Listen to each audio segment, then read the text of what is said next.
الحمد لله رب العالمين الصلاة والسلام على رحمة للعالمين حبيبنا وحبيب رب العالمين خاتم الأنبياء والمرسلين إمام الأولين والآخرين سيد الرسل والنبيين سيدنا ومولانا ومأوانا وملجانا محمد وعلى آله الطيبين الطاهرين وعلى صحابته الصديقين الصادقين وعلى كل من تبعهم بإحسان إلى يوم الدين وبعد.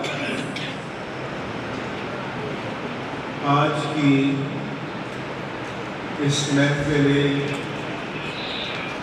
عظمت قرآن کے بانی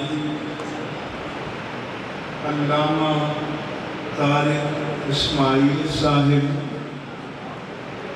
جامع مسجد گلزار مدینہ و مدرسہ فیض القرآن کی انتظامیہ کے تمام معزز اراکین و اداران،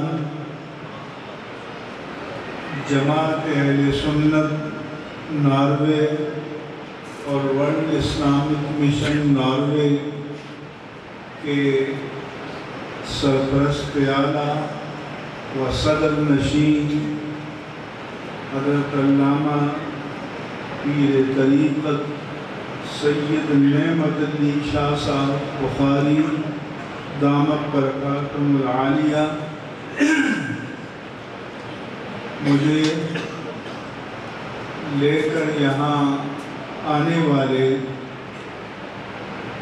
فاضل جوان حقیق و عالم اور ناروے میں خدمات انجام دینے والے علامہ طاہر عزیز باروی صاحب زید مجدہم، اسٹیج پر موجود میرے دائیں اور بائیں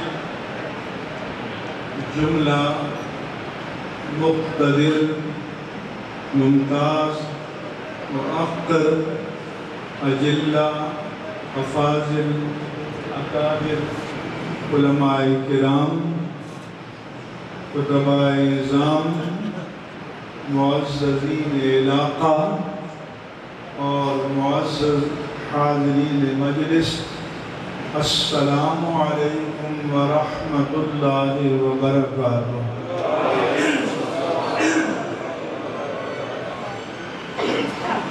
مجھے آج کے اس اجتماع کا عنوان معلوم نہیں تھا، لیکن یہاں میں نے بینا فلیکس اور بینرز پر عظمت قرآن کانفرنس کا عنوان دیکھا، اس لیے آپ کے سامنے عظمت قرآن کریم کے موضوع پر بات کروں گا۔ قرآن کریم کتنی جلالت والا، عظمت والا، شان و شوکت والا کلام ہے، اس کے بارے میں رب ذوالجلال نے فرمایا وَلَوْ أَنزَلْنَا هَذَا الْقُرْآنَ عَلَى جَبَلٍ اگر بالفرض ہم اس قرآن کو کسی بلند و بالا پہاڑ پر نازل کرتے اور اسے بھی تمہاری طرح عقل کی نعمت عطا کرتے تو لَرَأَيْتَهُ خَاشِعًا مُتَصَدِّعًا مِنْ خَشْيَةِ اللَّهِ۔ اے انسان، تم دیکھتے کہ وہ بلند و بالا پہاڑ قرآن کی جلالت، قرآن کی ہیبت اور قرآن کے رعب سے جھک جاتا اور پھٹ جاتا اللہ کی خشیت سے۔ پھر اللہ تبارک و تعالیٰ نے فرمایا اِنَّا عَرَضْنَا الْأَمَانَةَ عَلَى السَّمَاوَاتِ وَالْأَرْضِ وَالْجِبَالِ، ہم نے اپنی امانت کو آسمانوں پر، پہاڑوں پر اور زمین پر پیش کیا۔ وَأَشْفَقْنَ مِنْهَا وَأَبَيْنَ أَن يَحْمِلْنَهَا، آسمانوں نے اپنی رفتوں کے باوجود، زمین نے اپنی وسعتوں کے باوجود، پہاڑوں نے اپنی بلندیوں کے باوجود وہ اس ذمہ داری کو اٹھانے سے گھبرا گئے اور اس کو اٹھانے سے انکار کیا۔ لیکن یہاں انکار تمرد اور سرکشی کے معنی میں نہیں ہے، بلکہ انہوں نے اس عظیم ذمہ داری اور عظیم بات کو اٹھانے سے عاجزی کا اظہار کر دیا کہ ہم میں اس بات کو اٹھانے کی طاقت نہیں ہے۔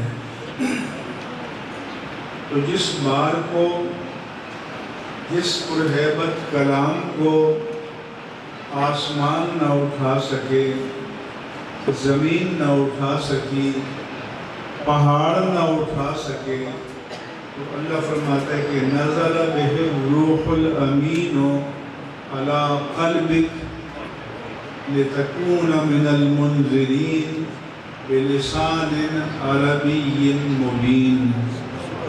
اے پیارے حبیب، اس جلیل القدر، عظیم المرتبت قرآن کو جبریل امین لے کر آئے اور قلب محمد مصطفیٰ پر نازل فرمائے۔ اس سے معلوم ہوا کہ جو طاقت قرآن کو انگیخت کرنے، ایبزارب کرنے اور جذب کرنے کی آسمانوں میں نہ تھی، زمینوں میں نہ تھی، پہاڑوں میں نہ تھی، وہ طاقت اگر تھی تو قلب محمد مصطفیٰ میں۔ اللہ نے فرمایا کہ تاکہ آپ لوگوں کو ڈر سنانے والے بن جائیں، اور یہ قرآن فصیح عربی زبان میں نازل ہوا۔ اس قرآن کو چیلنج کے طور پر پیش کیا گیا۔ اس کو عربی میں تحدی کہتے ہیں، کیونکہ اس دور کے لوگ کہتے تھے کہ یہ اللہ کا کلام نہیں ہے، یہ ان کا اپنا خود ساختہ اور اپنا بنایا ہوا کلام ہے۔ بعض کہتے تھے کہ کوئی پچھلا دفینہ یا خزینہ آپ کے پاس آ گیا ہے اور اس کو پڑھ پڑھ کر سنا رہے ہیں۔ ایک تو قرآن نے یہ بتایا کہ وَمَا كُنْتَ تَتْلُو مِنْ قَبْلِهِ مِنْ كِتَابٍ وَلَا تَخُطُّهُ بِيَمِينِكَ۔ اس قرآن کو نازل کرنے سے پہلے اے پیارے حبیب، نہ آپ لکھے ہوئے کو پڑھنا جانتے تھے، نہ آپ لکھنا جانتے تھے، اور یہ آپ کا نقص نہیں ہے بلکہ آپ کا کمال ہے کیونکہ اگر آپ لکھنا جانتے، لکھے ہوئے کو پڑھنا جانتے تو اذل لرتاب المبطلون، باطل پرست شکوک پیدا کرتے کہ کہیں سے ان کے پاس پرانی کتابوں کا خزانہ آ گیا ہے، فَهِيَ تُمْلَى عَلَيْهِ بُكْرَةً وَأَصِيلًا، اور یہ صبح و شام ان کو پڑھ کر سنایا جاتا ہے اور یہ لوگوں کے آگے بیان کرتے ہیں۔ تو اللہ نے اس اعتراض کا دروازہ شروع سے بند کر دیا، کوئی امکان نہیں رکھا۔ پھر انہوں نے اعتراض کیا کہ لولا نزل علیہ القرآن جملۃ واحدہ،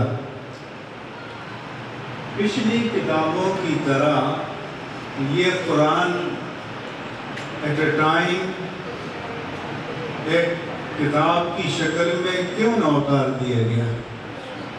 اللہ نے فرمایا کہ کذالک، تمہیں پتہ نہیں، میری منشا یہی تھی، لِنُثَبِّتَ بِهِ فُؤَادَكَ، کیونکہ اس کو جذب کرنا کوئی آسان کام تو نہیں ہے، اور یہ بھی رب نے چاہا کہ یہ میرا محبوب ہے، ایک دن اگر کنسالیڈیٹڈ پیغام دے دیا تو رابطے کی ضرورت نہیں رہے گی۔ ہم نے چاہا کہ 23 سال تک نامہ و پیام کا سلسلہ جاری رہے،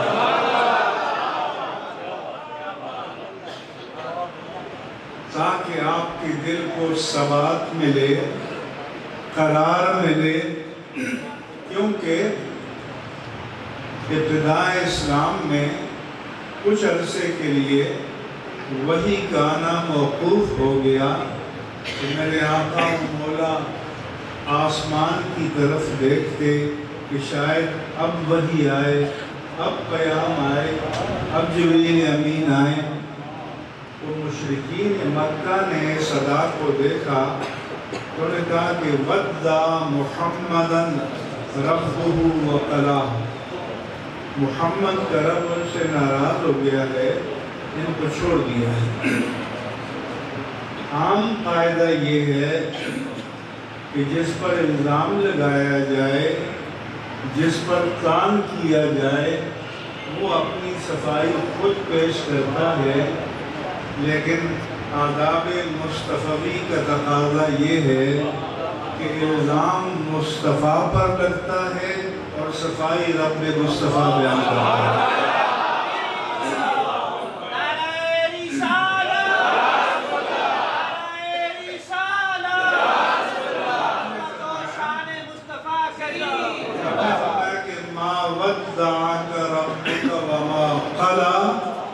آپ کے رب نے نہ آپ کو چھوڑا ہے، نہ ناراض ہوا ہے، وَلَلْآخِرَةُ خَيْرٌ لَكَ مِنَ الْأُولَى، اور ہر آنے والا آپ کا لمحہ پچھلے سے بہتر ہوگا۔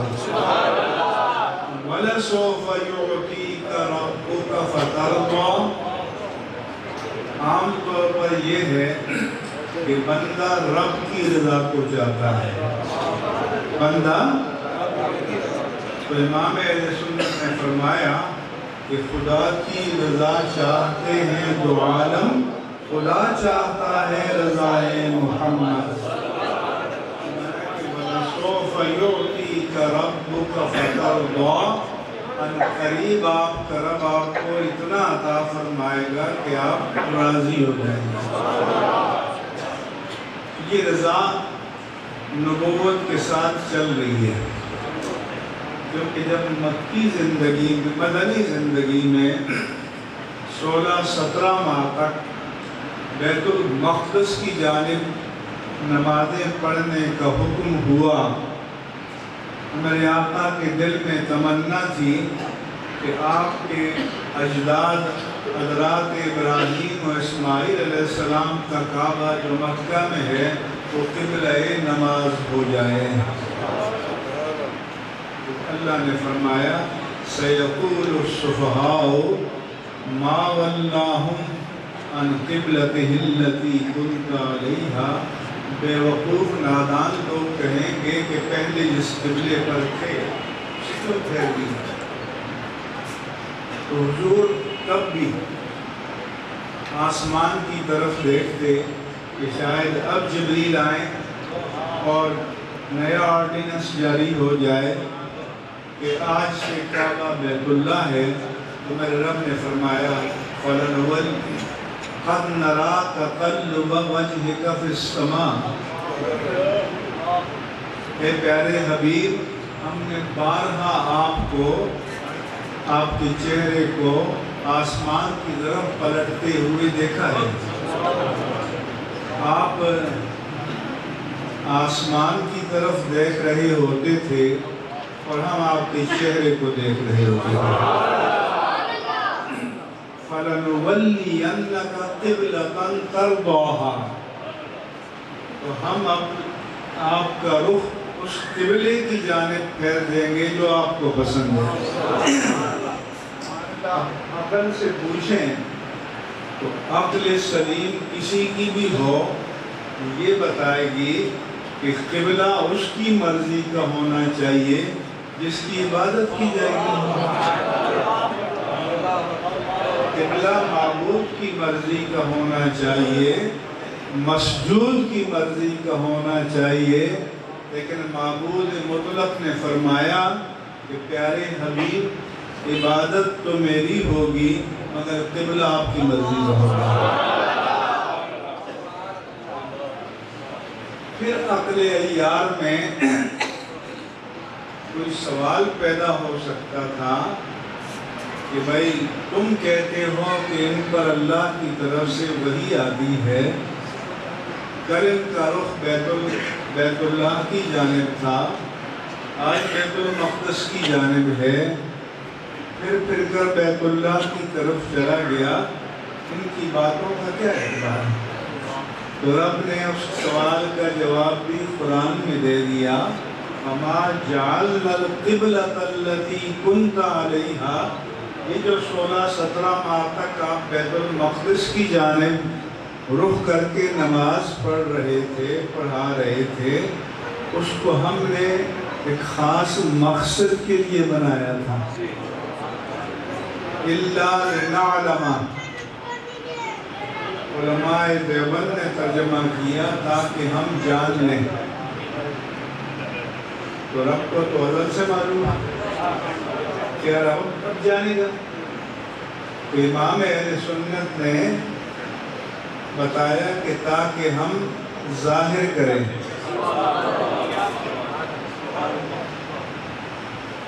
مَن يَتَّبِعُ الرَّسُولَ مِمَّن يَنْقَلِبُ عَلَىٰ عَقِبَيْهِ، کون انکنڈیشنل غیر مشروط رسول کی پیروی کرتا ہے اور کون الٹے پاؤں واپس پلٹ جاتا ہے۔ یعنی اس وقت تک صفوں میں منافق بھی تھے، تو اللہ نے فرمایا کہ اب میں منافقوں کو چھانٹ کر الگ کر دینا چاہتا ہوں۔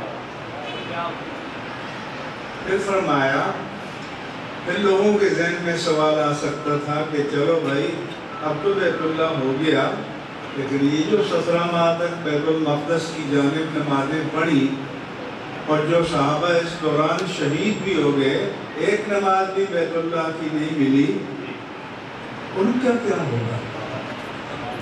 تو اللہ نے جواب دیا، مَا كَانَ اللَّهُ لِيُضِيَّ إِيمَانَكُمْ، اللہ تمہارے ایمان کو ضائع نہیں فرمائے۔ عقل سے پوچھیں تو عقل کہے گی کہ ہونا تو یہ کہ اللہ تمہاری نمازوں کو ضائع نہیں فرمائے گا۔ ہم نے فرمایا کہ نماز تو فرا ہے، اصل تو غیر مشروط اطاعت مصطفیٰ ہے، تمہارے ایمان کو ضائع نہیں کرے گا۔ تو منافق کہے گا کہ کل ادھر تھے آج ادھر تھے، اور مومن کیا کہے گا کہ ہم نہ تو بیت المقدس کو جانے نہ بیت اللہ کو جانے، ہم رخ مصطفیٰ کو جانے۔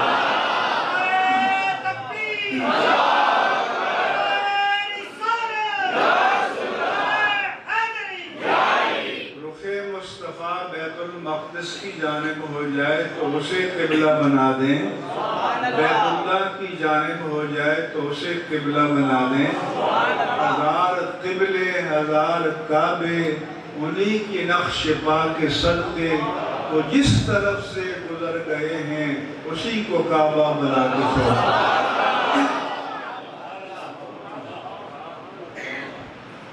اب آتے ہیں قرآن کی طرف۔ جب مشرکوں نے کہا کہ یہ اللہ کا کلام نہیں ہے، یہ جو ذالک الکتاب لا ریب فیہ، سب کے ترجمے اٹھاؤ، وہ لکھتے ہیں کہ اس کتاب میں کوئی شک نہیں،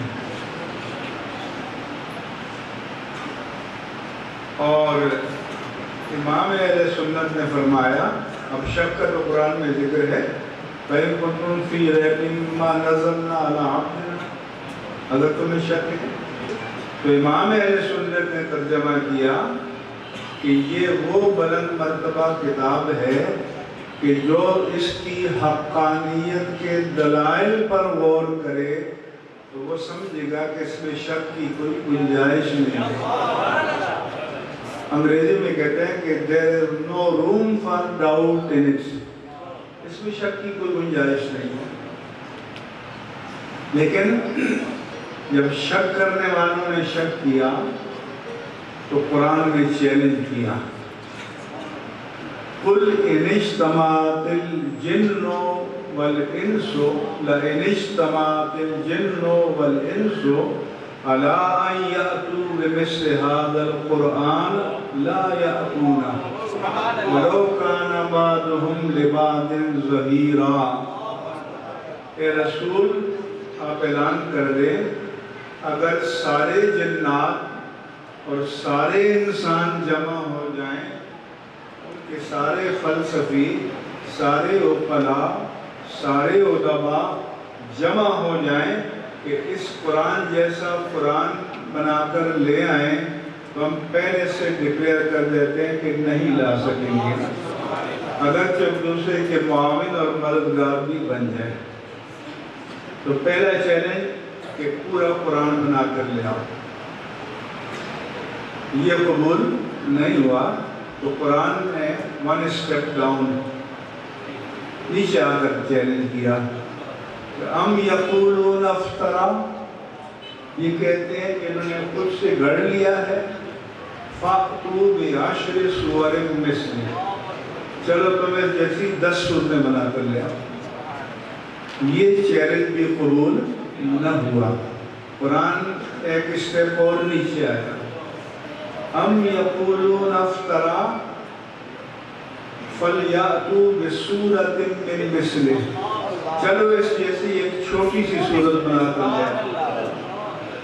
جب یہ چیلنج بھی قبول نہ ہوا تو آخری چیلنج دیا، ام یقولون تقولہ، یہ کہتے ہیں کہ انہوں نے خود سے بنا لیا ہے، فَلْيَأْتُوا بِحَدِيثٍ مِثْلِهِ، چلو ایک آیت ہی بنا کر لے آؤ۔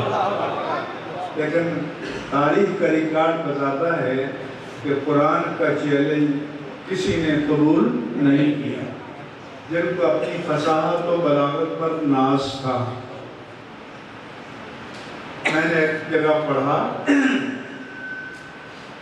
کہ عرب کے فصحاء، بلغاء، ادیب جمع ہوئے کہ چلے اس قرآن میں کوئی ڈیفیکٹ ڈھونڈتے ہیں، تو انہوں نے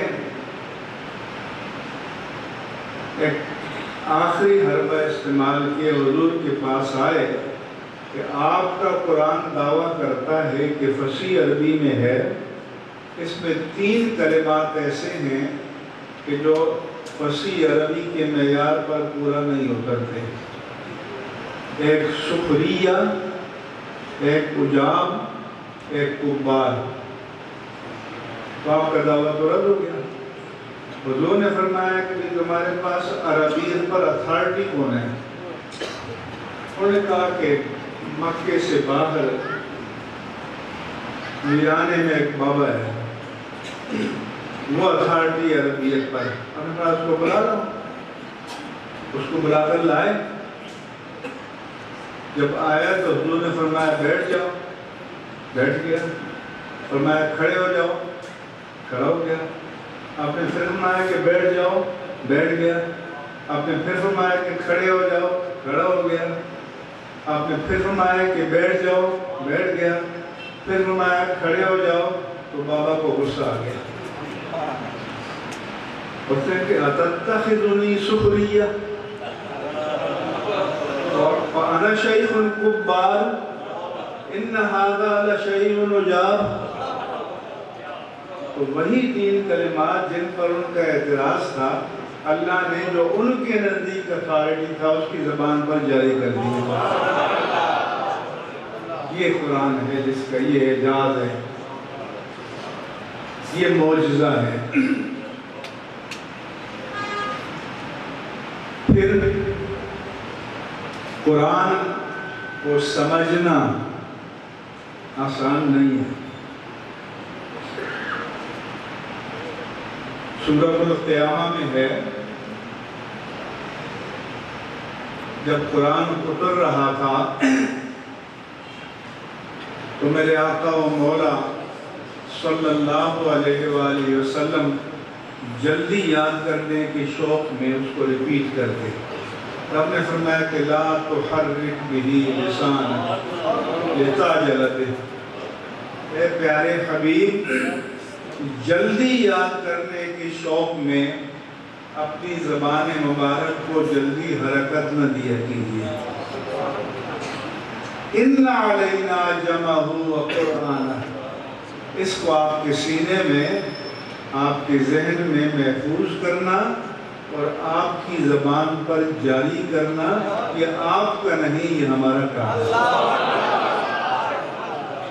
فَإِذَا قَرَأْنَاهُ فَاتَّبِعْ قُرْآنَهُ. جب ہم پڑھ لیں تو آپ اطمینان کے ساتھ قرار کے ساتھ سکون کے ساتھ پڑھ لیا کیجیے. اس لیے آج کل ہمارے خطیب جو ہوتے ہیں مار دھاڑ کے ساتھ اور چنگھاڑ کر اور تیز بولتے ہیں تاکہ دھاک بیٹھ جائے. لیکن میرے آقا کا یہ شان نہیں تھی. حدیث میں شمائل ترمذی میں وَكَانَ كَلَامُ رَسُولِ اللَّهِ صلی اللہ علیہ وسلم کلاما فصلا یفہمہ کل من سمعہ. میرے آقا جب بولتے ٹھہراؤ کے ساتھ قرار کے ساتھ اطمینان کے ساتھ فصلا ایک ایک لفظ جیسے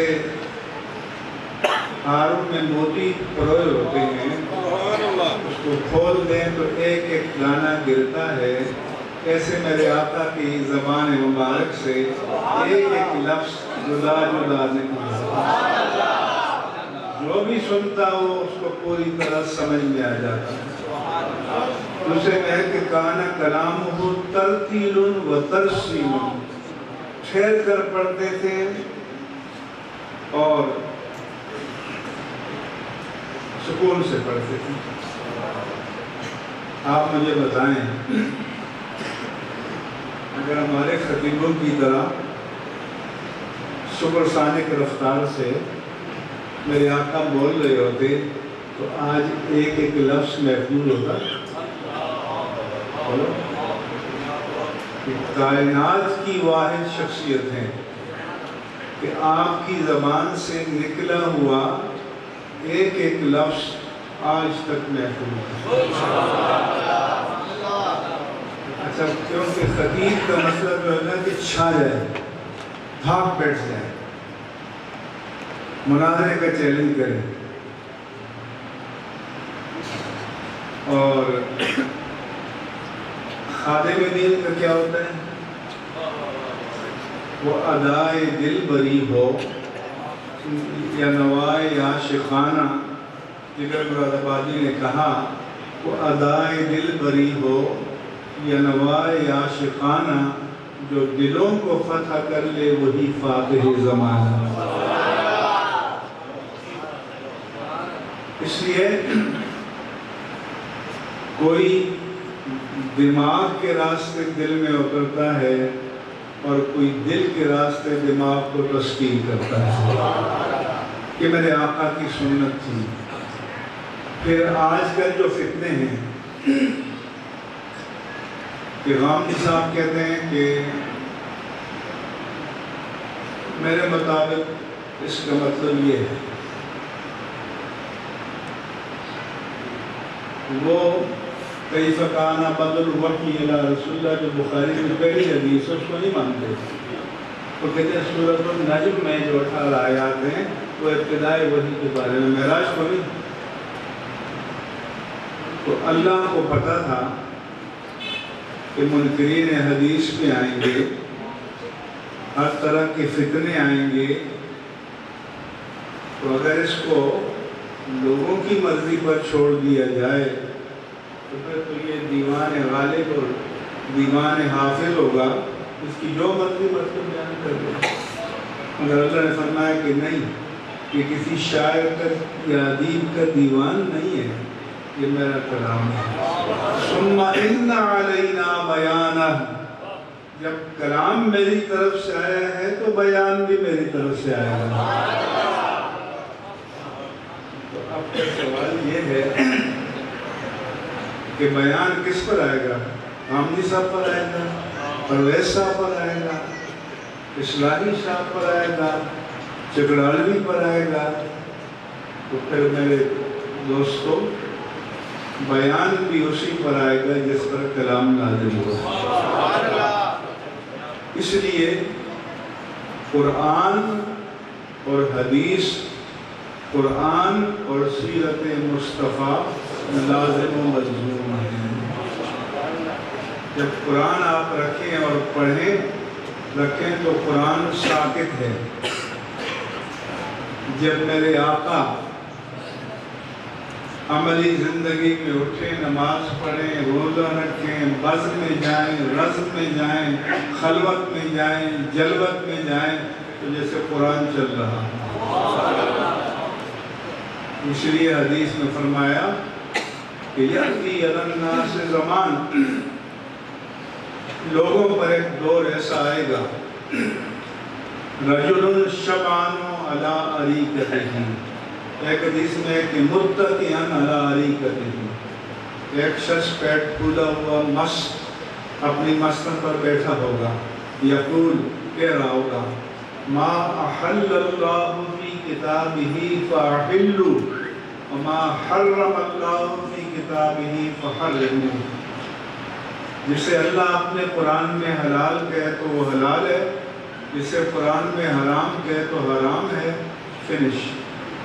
میرے آقا نے فرمایا کہ نہیں، انی احرم، یہ اتھارٹی میرے پاس ہے، کیا حلال ہے اور کیا حرام ہے، میرے آقا نے فرمایا کہ یہ اتھارٹی میں حرام قرار دیتا ہوں الحمار الاہلی، پالتو گدھا، وزینہ من السباع، سامنے کے دانتوں کچلیوں سے شکار کرنے والے درندے، وزین مخلب من الطیور، اور پنجوں سے شکار کرنے والے پرندے حرام ہیں۔ مگر یہ ہمارے سپریم کورٹ کے ججوں کی طرح یہ سوا آرڈر نہیں ہے کہ خود آگے بڑھ کے ہاتھ میں لے لیا، نہیں، میرے آقا کو یہ اتھارٹی رب مصطفیٰ نے دی ہے کہ یحل لہم الطیبات ویحرم علیہم الخبائث۔ اللہ نے فرمایا کہ میرے نبی کی شان یہ ہے کہ پاک چیزوں کو حلال ڈکلیئر کرتے ہیں اور ناپاک چیزوں کو حرام ڈکلیئر کرتے ہیں۔ تو اتھارٹی مدینہ منورہ میں ہے، روضہ رسول میں ہے۔ اس لیے مقام نبوت کو جاننا ضروری ہے اور قرآن کو صاحب قرآن کے ساتھ ملا کر سمجھنا ضروری ہے۔ لوگوں نے دھوکہ کیسے کھایا؟ عربی میں ایک معنی کے لیے 80 الفاظ بھی آئے ہیں اور ایک لفظ کے لیے 80 معنی بھی آئے ہیں. اس لیے ایک عرصے تک قرآن کا ترجمہ نہیں کیا جاتا تھا. کیوں؟ اللہ کے کلام میں جو معانی کا سمندر موزن ہے، کسی بندے کے بس کی بات نہیں کہ اپنے کلام میں ان معانی کو سمولے. اگر سمولے تو موزہ کہاں رہے گا؟ اس لیے ترجمہ قرآن قرآن نہیں ہے. قرآن کا ترجمہ ہے، معنی ہے، مطلب ہے. قرآن وہی ہے جو عربی میں اللہ کا کلام ہے. تو لوگوں نے ترجمے کیے. مثلا میں ایک آیت پیش کرتا ہوں.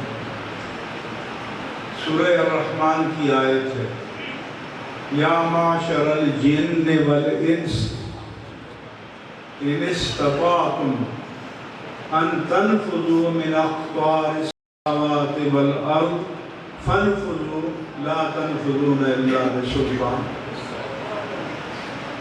تو شیخ الہند مولانا محمود حسن دیوبندی نے ترجمہ کیا اور انہوں نے ترجمہ کیا کہ جن و انس کے گروہ. قرآن تو سچا نہیں رہا. سمجھ آ رہی ہے؟ سوال سمجھ آ رہا ہے؟ تو سلطان کے معنی طاقت کے بھی ہیں، سلطان کے معنی حجت کے بھی ہیں، سلطان کے معنی سلطنت کے بھی ہیں. امام اہل سنت نے ترجمہ کیا کہ اے جن و انس کے گروہ، اگر زمین و آسمان کی حدوں سے نکل سکتے ہو تو کوشش کر کے دیکھ لو. تم نکل کر جہاں بھی جاؤ گے وہاں اسی کی بادشاہت ہوگی.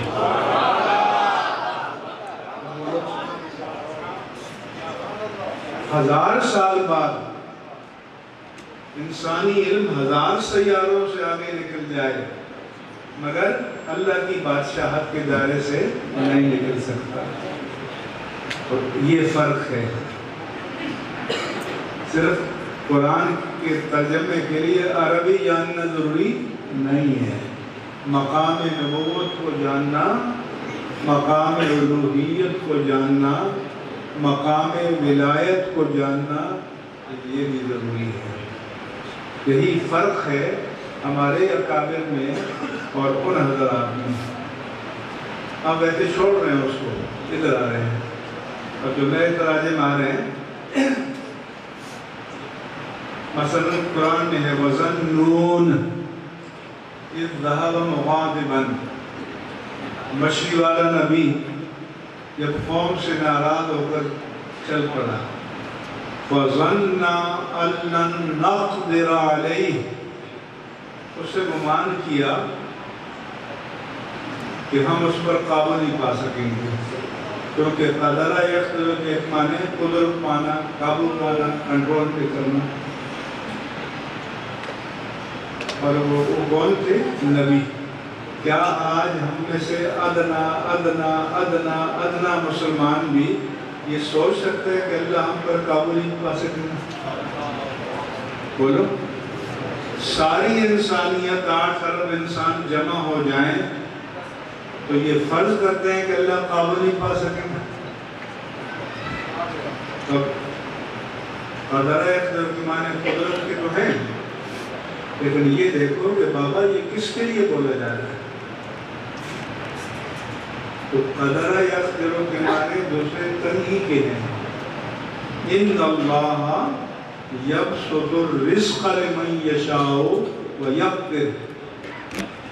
اللہ جس کے لیے چاہتا ہے رزق کو کشادہ کرتا ہے، جس کے لیے چاہتا ہے تنگ کر دیتا ہے. امام اہل سنت نے کیا اور مچھلی والا نبی جب قوم سے ناراض ہو کر چلا اور اس نے گمان کیا کہ ہم ان پر گرفت نہیں کریں گے. پوچھیں گے نہیں کہ کیا. اب اس میں شان الوہیت کا بھی پاس ہے, شان نبوت کا بھی پاس ہے, ورنہ پہلا معنی تو کفریہ ہے. اگر کوئی یہ کہ اللہ قابل نہیں پا سکتا تو عاجز ہے, تو اللہ کو عاجز مانے یہ کفر ہے. تو اس لیے یہ اللہ پاک کا کلام ہے, اسے سمجھنا ضروری ہے. سورہ یوسف کی آیت ہے جو مشکلات القرآن میں سے ہے, 10 اثر رسول 110 آیت. وَظَنُّوا أَنَّهُمْ قَدْ كُذِبُوا, جب رسول ناامید ہو گئے, انہوں نے گمان کیا ان سے جھوٹ بولا گیا تھا. مولانا مودود نے کیا کہ انہوں نے گمان کیا کہ ہماری فہم نے خطا کی. تو نبی کی فہم خطا کار ہوتی ہے؟ بولو, نبی کی فہم بھی معصوم, نبی کا کلام بھی معصوم, نبی کا ذہن بھی معصوم, نبی کی ذات بھی معصوم. اور رسول اللہ سے مایوس ہو سکتے ہیں جو پوری قوم کو امید دلانے آئے کہ قل یا عبادی الذین اسرفوا علی انفسہم لا تقنطوا من رحمت اللہ, تو امید دلانے آئے ہیں. تو امام اہل سنت نے ترجمہ کیا کہ جب نبی ظاہری اسباب سے مایوس ہوئے, اللہ سے نہیں, کہ جب نبی قوم کے ایمان لانے سے مایوس ہو گئے. وَظَنُّوا, نبیوں نے گمان نہیں کیا, ان کافروں نے گمان کیا کہ ان کو جو عذاب کی وعید سنائی گئی تھی ان سے جھوٹ بولا گیا تھا, یہ کافروں کا. حتیٰ جاء نصر, کہ ہماری مدد آ گئی. جب مدد آ گئی تو ان کو ٹھکانے لگا دیا. اس لیے یہ جاننا بہت ضروری ہے, سمجھنا ضروری ہے قرآن کو, کہ آپ ترجمہ دیں علماء اہل سنت کے لیں. امام اہل سنت امام احمد رضا قادری محدث بریلی رضی اللہ عنہ, شیخ الحدیث والتفسیر علامہ غلام رسول سعیدی رحمہ اللہ تعالی عنہ, حضرت علامہ پیر کرم شاہ الازہری رحمہ اللہ تعالی عنہ, حضرت مفتی احمد یار خان نعیمی حکیم الامت رحمہ اللہ تعالی عنہ. ان علماء کے تراجم اور تفسیر آپ پڑھیں تو پھر آپ بہکنے سے, بھٹکنے سے, گمراہ ہونے سے محفوظ رہیں گے. دوسرا کہ آپ علماء سے وابستہ ہوں, علماء سے جڑ کر رہیں, اور جو اہل سنت کے عقائد کے اعتبار سے ریڈ لائن کراس کر لے اس سے کوئی تعلق نہیں ہے, اس سے کوئی تعلق نہیں ہے. مثلا پنڈی کی ایک مجلس میں کہا گیا کہ میں سید ہوں, کیا تجربات کرنے والا, میرا نسب بیان ہوگا فلاں بن فلاں بن فلاں بن فلاں بن امام زین العابدین بن امام حسین بن علی بن ابو طالب. کہتے ہیں محمد کو ہے, تو کہتے ہیں محمد کو ابو طالب نے ضم کر دیا, اور اسٹیج والا داد دے رہا ہے. تو اب آپ کی میں عقیدت سے محبت سے پوچھتا ہوں کہ اللہ کے حبیب امام الانبیاء سید الانبیاء خاتم النبیین رحمت للعالمین کوئی ڈپلیکیٹ شخصیت ضم ہونے کے لیے آئے تھے؟ اس سے بڑھ کر بھی کوئی توہین ہو سکتی ہے؟ بولو.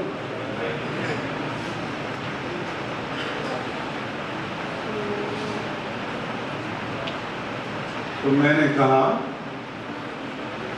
کہ جو نسب علی بن ابی طالب تک پہنچاتا ہے وہ علوی ہوگا، آوان ہوگا، سید نہیں کہلائے گا۔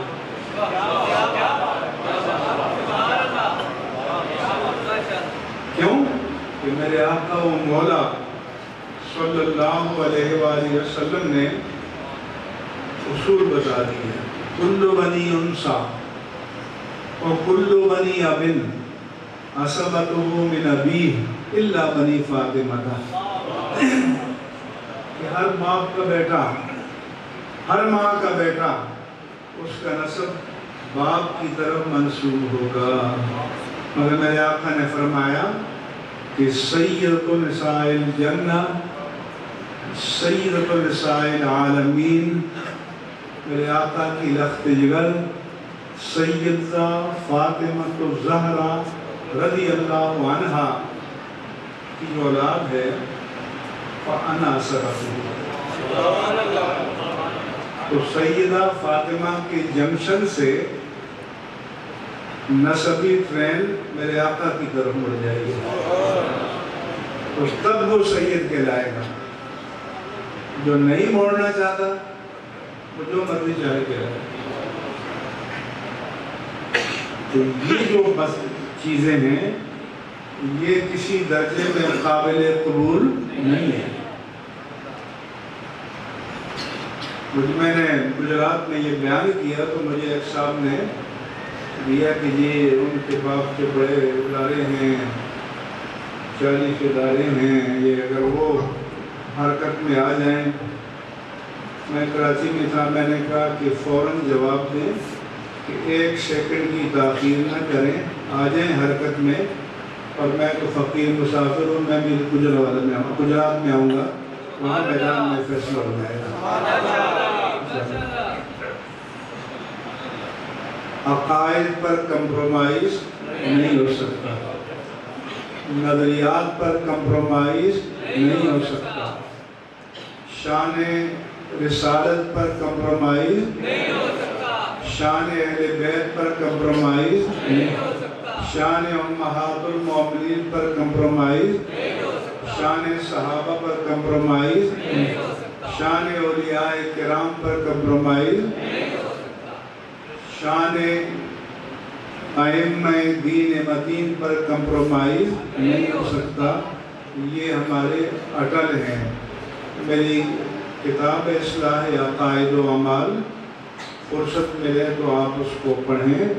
یہ جو خرابیاں در آئی ہیں اس کے لیے ہم نے 60 علماء کی تصدیقات بھی ہیں، تو یہ ہم نے لکھا ہے اور اس کا اگلا حصہ انشاءاللہ مزید لکھیں گے، تاکہ اندر سے جو ہمیں ڈیمیج کیا جا رہا ہے تو اس کینسر کا علاج بھی ضروری ہے، اس ناسور کا علاج بھی ضروری ہے، کیونکہ اپنی دولت ایمان کو بچانا ہے، حفاظت کرنی ہے، اس کو مارغ خطر میں نہیں ڈالنا۔ یہ میرا پیغام ہے۔ میں آپ سب کا، ان تمام میرے بزرگ علماء ہیں ان کا شکریہ ادا کرتا ہوں۔ علامہ طاہر بالوی کی قیادت میں پہنچنا ہے فیصل آباد، تو اتنے بیان کو کافی سمجھیں۔ اللہ تعالیٰ مجھے اور آپ کو دین حق اسلام اور مسلک حق اہل سنہ والجماعہ پر استقامت نصیب فرمائے، اسی میں زندہ رکھے، اسی پر موت عطا فرمائے، اسی پر حشر عطا فرمائے، اور حوض کوثر پر جام مصطفیٰ عطا فرمائے، میزان عدل پر شفاعت مصطفیٰ عطا فرمائے، پل صراط پر دعائیں مصطفیٰ عطا فرمائے، اور جنت کی نعمتوں میں آقا کے غلاموں کے غلاموں کے غلاموں کے غلاموں کے قدموں میں جگہ عطا فرمائے۔ وما علی الا البلاغ المبین۔